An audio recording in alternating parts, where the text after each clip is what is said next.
Hello! అందరికీ నమస్కారం. ఈరోజు మనం ఎంతో రుచికరమైన ఉలన్ దోగరే ఎలా చేసుకోవాలో చూసేద్దాం. ముందుగా పౌడర్‌ని తయారు చేసుకోవడం కోసం ఒక బాణలిలో 3 టేబుల్ స్పూన్స్ ఆఫ్ ఉద్దిపప్పు తీసుకోండి. అలాగే 1 టేబుల్ స్పూన్ ఆఫ్ మిరియాలు తీసుకోండి. నేనైతే ఇక్కడ పొట్టు ఉద్దిపప్పును తీసుకున్నాను. మీరు తెల్ల ఉద్దిపప్పును కూడా తీసుకోవచ్చు. 2 కలర్ మారి మంచి స్మెల్ వచ్చేంత వరకు సన్న సెగ పైన వేయించుకోండి. తర్వాత 5, 6 ఎండుమిరపకాయలను వేసుకొని బాగా ఫ్రై చేసుకోండి. ఎండుమిరపకాయలు కలర్ మారి కొద్దిగా శబ్దం మారేంత వరకు వేయించుకోండి. తరువాత 3 టేబుల్ స్పూన్స్ ఆఫ్ కొబ్బరి పొడి వేసుకొని కలర్ మారేంత వరకు ఫ్రై చేసుకోండి.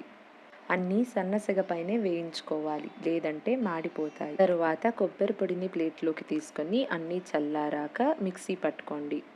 ఇప్పుడు అదే బాణలిలో 2 టేబుల్ స్పూన్స్ నెయ్యి, 2 టేబుల్ స్పూన్స్ నూనె వేసుకొని నూనె వేడెక్కాక ఆవాలు, జీలకర్ర, శనగబేడలు, ఉద్దిబేడలు, ఇంగువ అన్నీ వేసుకొని ఒకసారి ఫ్రై చేసుకోండి. అన్నీ ఫ్రై అయ్యాక అందులోకి కొద్దిగా కరివేపాకు వేసుకోండి. నా దగ్గర కరివేపాకు లేనందున నేను వేసుకోలేదు. ఇప్పుడు అందులోకే ఒక పిడికెడు జీడిపప్పు, ఒక పిడికెడు ఎండుమిరపకాయలు వేసుకొని అన్ని కలర్ మారేంత వరకు ఫ్రై చేసుకోండి.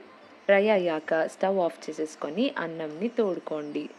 రైస్ చల్లారాక ముందుగా కొట్టి పెట్టుకున్న పౌడర్ని 3 లేదా 4 టేబుల్ స్పూన్స్ వేసుకోండి.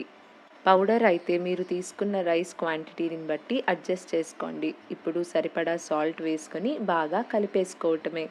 మనము ఇలాంటి రైస్లన్నీ చేత్తో కలిపితేనే ఎంతో రుచి.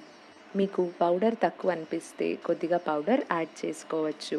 అంతేనండి, చూస్తుంటేనే నోరూరించే ఉలన్ దోగరే రెడీ. ఇది తమిళనాడులో నైవేద్యంగా చేస్తుంటారు. ఇలా అంతా కలిపేసుకున్నాక నైవేద్యంగా సమర్పించి సర్వింగ్ బౌల్లోకి తీసేసుకోవటమే. సో మీకు మా రెసిపీ నచ్చిందా? నచ్చినట్లయితే ఒక్కసారి మీరు ట్రై చేసి మీకు ఎలా కుదిరిందో మాకు తెలియజేయండి. వీడియో నచ్చినట్లయితే లైక్ చేయండి, షేర్ చేయండి అండ్ సబ్స్క్రైబ్ చేసుకోండి. ఇంకో వీడియోలో మళ్ళీ కలుద్దాం. ఇట్లు మీ అభిరామి.